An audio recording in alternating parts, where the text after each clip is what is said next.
First and foremost, let me explain the facial hair. I'm not unshaven. What I do is, in the winter months, get a little cold. I grow a full beard to keep my face warm. I shave for Thanksgiving and I shave for Christmas Day, but with the exception of that, from about early November to late February, early March, I have a fully grown beard. Yeah. I'm not a full-fledged police officer, so full-fledged police officers in my department are allowed mustaches, not beards. Okay? But because I'm not a full-fledged police officer, they're a little more lenient with the facial hair for civilian and peace officer and other employees that are ranked below full-fledged police officer. So that's what the beard is there for, because a lot of people are like, oh God, Vinny didn't shave. No, Vinny didn't shave on purpose. This today is going to be a quick special message. Today, November 11th, 2013, is Veterans Day. And obviously you should pay respect to all veterans of all class and generation. We have the Korean veterans, the Vietnam veterans, the in-between miscellaneous veterans. There aren't that many Desert Storm veterans because Desert Storm is only 4 days long. And then there's the global war on terrorism veterans. But the World War II veterans, you should pay specific attention to today because they're not going to be around much longer. And there were a couple of World War I veterans that were in their hundreds, 108, 110, 112. They have now died.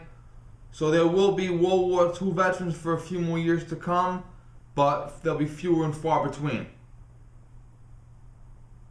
In my family, the last World War II veteran, the last person of that entire generation, was my grandfather's brother. He died December of last year. He was 98. He would have been 99 this past February, and he would have been 100 this coming February. But he's now gone. And there are even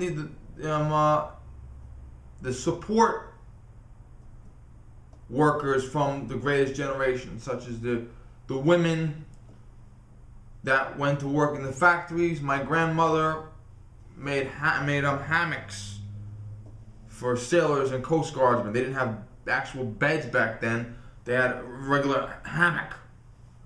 She used to make them for the sailors and the Coast Guardsmen. So, if you have a relative in your family who's from that era, if they're still alive, maybe you should give them a call or just tell me you're thinking of them, because I'm getting choked up thinking about it. We're not going to be calling them much longer.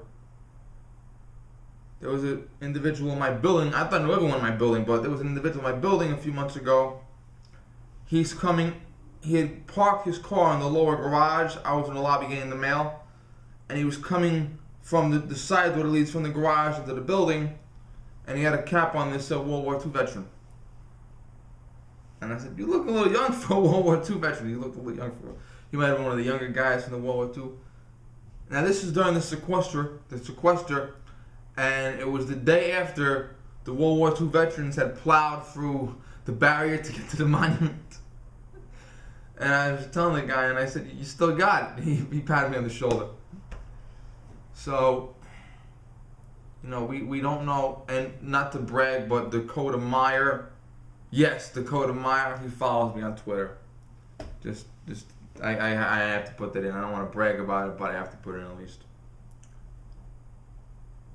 Yeah. So there really aren't that many left, and still show them that you appreciate them.